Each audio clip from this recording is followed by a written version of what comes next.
شروع اللہ کا نام لے کر جو بڑا مہربان نہایت رحم والا ہے۔ اور شوہر والی عورتیں بھی تم پر حرام ہیں مگر وہ جو قید ہو کر باندیوں کے طور پر تمہارے قبضے میں آ جائیں۔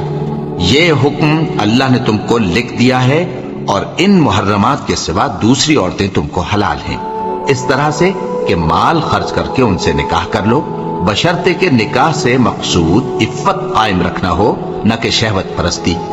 تو جن عورتوں سے تم لطف اندوز ہوئے ان کا مہر جو مقرر کیا ہو ادا کر دو، اور اگر مقرر کرنے کے بعد آپس کی رضامندی سے مہر میں کمی بیشی کر لو تو تم پر کچھ گناہ نہیں۔ بے شک اللہ سب کچھ جاننے والا ہے، حکمت والا ہے۔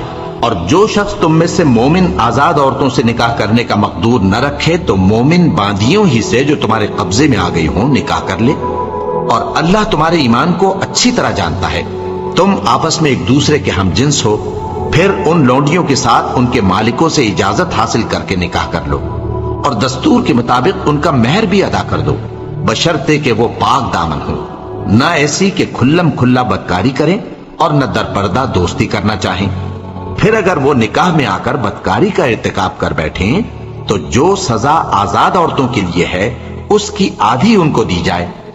یہ باندھی کے ساتھ نکاح کرنے کی اجازت اس شخص کو ہے جسے گناہ کر بیٹھنے کا اندیشہ ہو، اور یہ بات کہ صبر کرو تمہارے لیے بہتر ہے، اور اللہ بخشنے والا ہے، مہربان ہے۔ اللہ چاہتا ہے کہ اپنی آیتیں تم سے کھول کھول کر بیان فرمائے اور تم کو اگلے لوگوں کے طریقے بتائے اور تم پر مہربانی کرے، اور اللہ جاننے والا ہے، حکمت والا ہے۔ اور اللہ تو چاہتا ہے کہ تم پر مہربانی کرے، اور جو لوگ اپنی خواہشوں کے پیچھے چلتے ہیں وہ چاہتے ہیں کہ تم سیدھے رستے سے بھٹک کر دور جا پڑو۔ اللہ چاہتا ہے کہ تم پر سے بوجھ ہلکا کرے، اور انسان طبعاً کمزور پیدا ہوا ہے۔ مومنوں، ایک دوسرے کا مال ناحق نہ کھاؤ، ہاں اگر آپس کی رضامندی سے تجارت کا لین دین ہو اور اس سے مالی فائدہ حاصل ہو جائے تو وہ جائز ہے، اور اپنے آپ کو ہلاک نہ کرو، کچھ شک نہیں کہ اللہ تم پر مہربان ہے۔ اور جو زیادتی کرتے ہوئے اور ظلم سے ایسا کرے گا تو ہم اس کو عنقریب جہنم میں داخل کریں گے، اور یہ اللہ کو آسان ہے۔ اگر تم بڑے بڑے گناہوں سے جن سے تم کو منع کیا جاتا ہے پرہیز کرو گے تو ہم تمہارے چھوٹے چھوٹے گناہ معاف کر دیں گے اور تمہیں عزت کے مکانوں میں داخل کریں گے۔ اور جس چیز میں اللہ نے تم میں سے بعض کو بعض پر فضیلت دی ہے اس کی تمنا مت کرو۔ مردوں کو ان کاموں کا ثواب ہے جو انہوں نے کیے، اور عورتوں کو ان کاموں کا ثواب ہے جو انہوں نے کیے، اور اللہ سے اس کا فضل و کرم مانگتے رہو، کچھ شک نہیں کہ اللہ ہر چیز سے واقف ہے۔ اور جو مال ماں باپ اور رشتہ دار چھوڑ مریں تو حقداروں میں تقسیم کر دو کہ ہم نے ہر ایک کے حقدار مقرر کر دیے ہیں، اور جن لوگوں سے تم عہد کر چکے ہو ان کو بھی ان کا حصہ دو، بے شک اللہ ہر چیز پر نگراں ہے۔ مرد عورتوں پر حاکم ہے، اس لیے کہ اللہ نے بعض کو بعض سے افضل بنایا ہے، اور اس لیے بھی کہ مرد اپنا مال خرچ کرتے ہیں۔ تو جو نیک بیویاں ہیں وہ فرمانبردار ہوتی ہیں، اور ان کے پیٹھ پیچھے اللہ کی حفاظت میں مال و آبرو کی خبرداری کرتی ہیں۔ اور جن عورتوں کی نسبت تمہیں معلوم ہو کہ سرکشی اور بدخوئی کرنے لگی ہیں تو پہلے ان کو زبانی سمجھاؤ، اگر نہ سمجھیں تو پھر ان کے ساتھ سونا ترک کر دو۔ اگر اس پر بھی باز نہ آئیں تو زد و کوب کرو، پھر اگر تمہارا کہنا مان لیں تو پھر ان کو ایذا دینے کا کوئی بہانہ مت ڈھونڈو، بے شک اللہ بہت اونچا ہے، بڑا ہے۔ اور اگر تم لوگوں کو معلوم ہو کہ میاں بیوی میں ان بن ہے تو ایک منصف مرد کے خاندان میں سے اور ایک منصف عورت کے خاندان میں سے مقرر کرو، وہ اگر صلح کرا دینی چاہیں گے تو اللہ ان میں موافقت پیدا کر دے گا۔ کچھ شک نہیں کہ اللہ سب کچھ جانتا ہے، سب باتوں سے خبردار ہے۔ اور اللہ ہی کی عبادت کرو اور اس کے ساتھ کسی چیز کو شریک نہ بناؤ، اور ماں باپ اور قرابت والوں اور یتیموں اور ناداروں اور رشتہ دار ہمسایوں اور اجنبی ہمسایوں اور پاس بیٹھنے والوں اور مسافروں اور جو لوگ تمہارے قبضے میں ہوں سب کے ساتھ حسن سلوک کرو، بے شک اللہ تکبر کرنے والے، بڑائی مارنے والے کو دوست نہیں رکھتا۔ جو خود بھی بخل کریں اور لوگوں کو بھی بخل سکھائیں، اور جو مال اللہ نے ان کو اپنے فضل سے عطا فرمایا ہے اسے چھپا چھپا کے رکھیں، اور ہم نے کافروں کے لیے ذلت کا عذاب تیار کر رکھا ہے۔ اور جو خرچ بھی کریں تو اللہ کے لیے نہیں بلکہ لوگوں کے دکھانے کو، اور ایمان نہ اللہ پر لائیں نہ روز آخر پر۔ اور جس کا ساتھی شیطان ہوا تو کچھ شک نہیں کہ وہ برا ساتھی ہے۔ اور اگر یہ لوگ اللہ پر اور روز قیامت پر ایمان لاتے اور جو کچھ اللہ نے ان کو دیا تھا اس میں سے خرچ کرتے تو ان پر کیا مصیبت آ پڑتی۔ اور اللہ ان کو خوب جانتا ہے، اللہ کسی کی ذرہ بر بھی حق تلفی نہیں کرتا۔ اور اگر کسی نے نیکی کی ہوگی تو اس کو کئی گنا کر دے گا اور اپنے ہاں سے اجر عظیم بخشے گا۔ بھلا اس دن کیا حال ہوگا جب ہم ہر امت میں سے احوال بتانے والے کو بلائیں گے اور تم کو اے نبی صلی اللہ علیہ وآلہ وسلم ان لوگوں کا حال بتانے کو بطور گواہ طلب کریں گے۔ اس روز کافر اور پیغمبر کے نافرمان آرزو کریں گے کہ کاش ان کو دھسا کر زمین برابر کر دی جاتی، اور وہ اللہ سے کوئی بات چھپا نہیں سکیں گے۔ مومنو، جب تم نشے کی حالت میں ہو تو جب تک ان الفاظ کو جو منہ سے کہو سمجھنے نہ لگو نماز کے پاس نہ جاؤ، اور جنابت کی حالت میں بھی نماز کے پاس نہ جاؤ یہاں تک کہ غسل کر لو۔ ہاں، اگر بحالت سفر رستے چلے جا رہے ہو اور پانی نہ ملنے کے سبب غسل نہ کر سکو تو تیمم کر کے نماز پڑھ لو۔ اور اگر تم بیمار ہو یا سفر میں ہو یا کوئی تم میں سے بیت الخلا سے ہو کر آیا ہو یا تم نے عورتوں سے مقاربت کی ہو اور تمہیں پانی نہ ملے تو پاک مٹی لو اور منہ اور ہاتھوں کا مسح کر کے تیمم کر لو۔ بے شک اللہ معاف کرنے والا ہے، بخشنے والا ہے۔ بھلا تم نے ان لوگوں کو نہیں دیکھا جن کو کتاب سے حصہ دیا گیا تھا کہ وہ گمراہی کو خریدتے ہیں اور چاہتے ہیں کہ تم بھی رستے سے بھٹک جاؤ، اور اللہ تمہارے دشمنوں سے خوب واقف ہے، اور اللہ ہی کافی کارساز ہے اور اللہ ہی کافی مددگار ہے۔ اور یہ جو یہودی ہیں ان میں کچھ لوگ ایسے بھی ہیں کہ کتاب اللہ کے کلمات کو ان کے مقامات سے ہٹا دیتی ہیں اور کہتے ہیں کہ ہم نے سن لیا اور نہیں مانا، اور کہتے ہیں سنو نہ سنوائے جاؤ، اور زبان کو مروڑ کر اور دین میں تان کی راہ سے تم سے گفتگو کے وقت راعینا کہتے ہیں۔ اور اگر یوں کہتے کہ ہم نے سن لیا اور مان لیا اور صرف اسمع اور راعینا کی جگہ انظرنا کہتے تو ان کے حق میں بہتر ہوتا اور بات بھی بہت درست ہوتی، لیکن اللہ نے ان کے کفر کے سبب ان پر لعنت کر رکھی ہے تو یہ کچھ تھوڑے ہی ایمان لاتی ہیں۔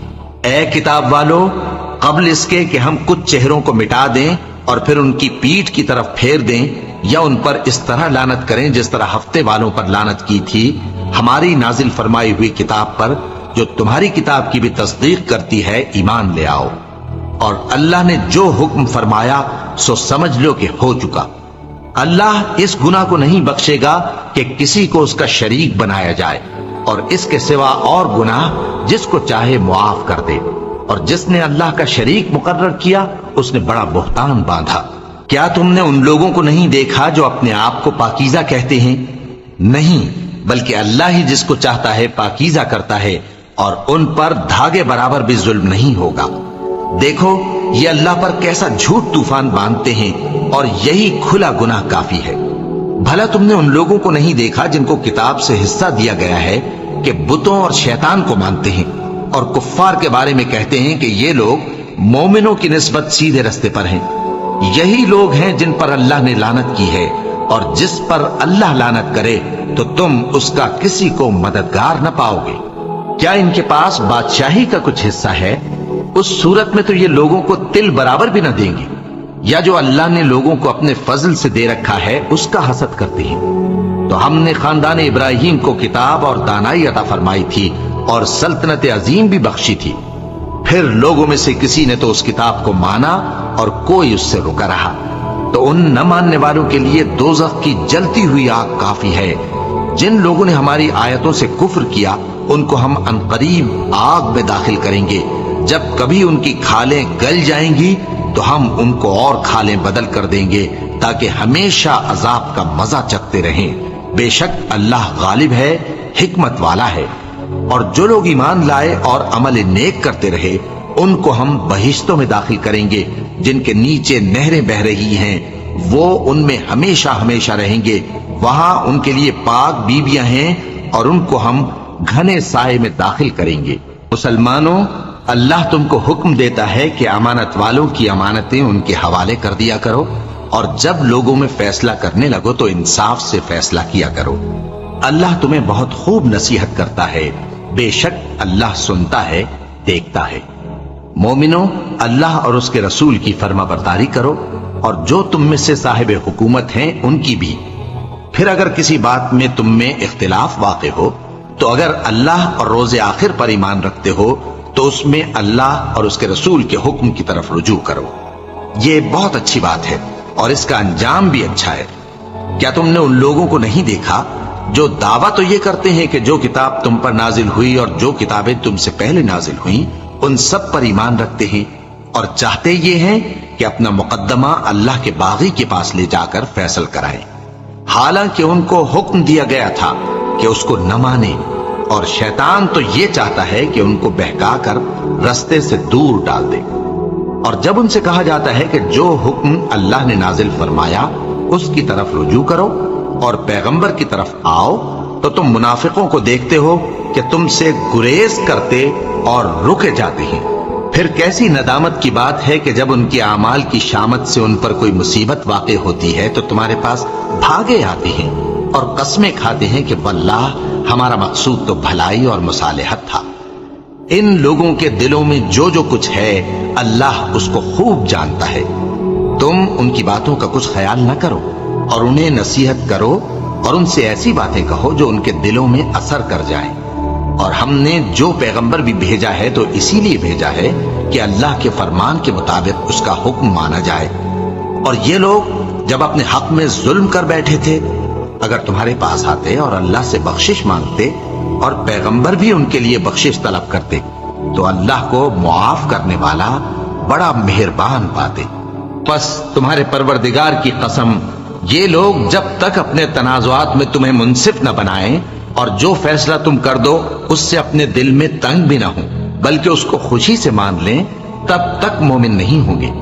اور اگر ہم ان پر فرض کر دیتے کہ اپنے آپ کو قتل کر ڈالو یا اپنے گھر چھوڑ کر نکل جاؤ تو ان میں سے تھوڑے ہی لوگ ایسا کرتے، اور اگر یہ اس نصیحت پر کاربند ہوتے جو ان کو کی جاتی ہے تو ان کے حق میں بہتر اور دین میں زیادہ ثابت قدمی کا موجب ہوتا، اور اس صورت میں ہم ان کو اپنے ہاتھ سے اجر عظیم بھی عطا فرماتے اور ان کو سیدھا رستہ بھی دکھاتے۔ اور جو لوگ اللہ اور اس کے رسول کی اطاعت کرتے ہیں وہ قیامت کے روز ان لوگوں کے ساتھ ہوں گے جن پر اللہ نے بڑا فضل کیا، یعنی انبیاء اور صدیق اور شہید اور صالحین، اور ان لوگوں کی رفاقت بہت ہی خوب ہے۔ یہ اللہ کا فضل ہے اور اللہ جاننے والا کافی ہے۔ مومنوں، جہاد کے لیے ہتھیار لے لیا کرو، پھر یا تو جماعت جماعت ہو کر نکلا کرو یا سب اکٹھے کوچ کیا کرو۔ اور تم میں کوئی ایسا بھی ہے کہ خواہ مخواہ دیر لگاتا ہے اور پیچھے رہ جاتا ہے، پھر اگر تم پر کوئی مصیبت پڑ جائے تو کہتا ہے کہ اللہ نے مجھ پر بڑی مہربانی کی کہ میں ان میں موجود نہ تھا۔ اور اگر اللہ تم پر فضل کرے تو اس طرح سے کہ گویا تم میں اس میں دوستی تھی ہی نہیں، افسوس کرتا اور کہتا ہے کہ کاش میں بھی ان کے ساتھ ہوتا تو مقصد عظیم حاصل ہوتا۔ اب جو لوگ آخرت کو خریدتے اور اس کے بدلے دنیا کی زندگی کو بیچنا چاہتے ہیں ان کو چاہیے کہ اللہ کی راہ میں جنگ کریں، اور جو شخص اللہ کی راہ میں جنگ کرے پھر شہید ہو جائے یا غلبہ پائے ہم عنقریب اس کو بڑا ثواب دیں گے۔ اور تم کو کیا ہوا ہے کہ اللہ کی راہ میں اور ان بے بس مردوں اور عورتوں اور بچوں کی خاطر نہیں لڑتے جو دعائیں کیا کرتے ہیں کہ اے پروردگار ہم کو اس شہر سے جس کے رہنے والے ظالم ہیں نکال کر کہیں اور لے جا، اور اپنی طرف سے کسی کو ہمارا حامی بنا اور اپنی ہی طرف سے کسی کو ہمارا مددگار مقرر فرما۔ جو مومن ہیں وہ تو اللہ کی راہ میں لڑتے ہیں، اور جو کافر ہیں وہ شیطان کی راہ میں لڑتے ہیں۔ سو تم شیطان کے مددگاروں سے لڑو اور ڈرو مت، کیونکہ شیطان کا داؤ کمزور ہوتا ہے۔ بھلا تم نے ان لوگوں کو نہیں دیکھا جن کو پہلے یہ حکم دیا گیا تھا کہ اپنے ہاتھوں کو جنگ سے روکے رہو اور نماز پڑھتے اور زکوٰۃ دیتے رہو؟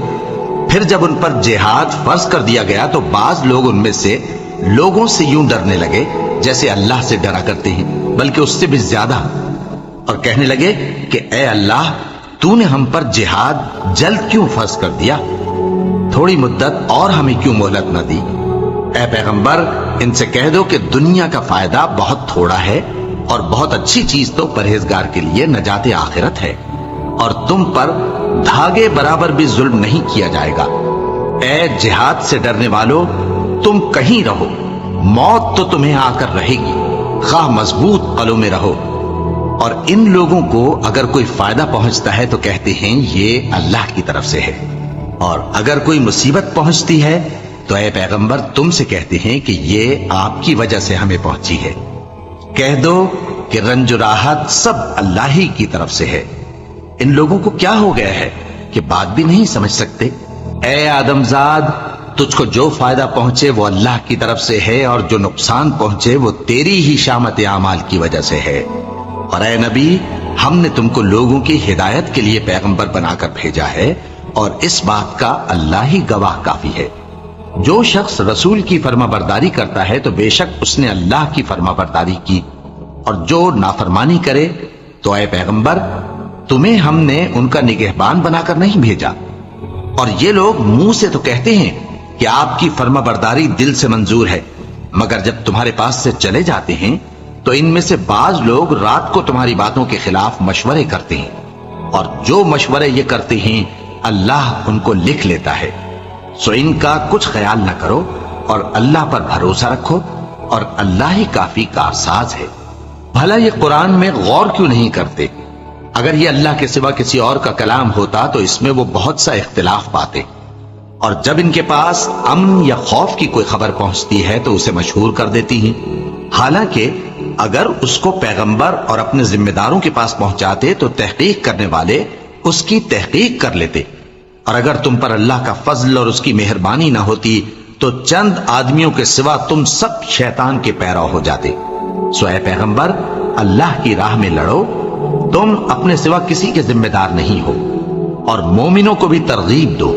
قریب ہے کہ اللہ کافروں کی لڑائی کو بند کر دے، اور اللہ شدید ترین جنگ کرنے والا ہے، اور سزا دینے کے لحاظ سے بھی بہت سخت ہے۔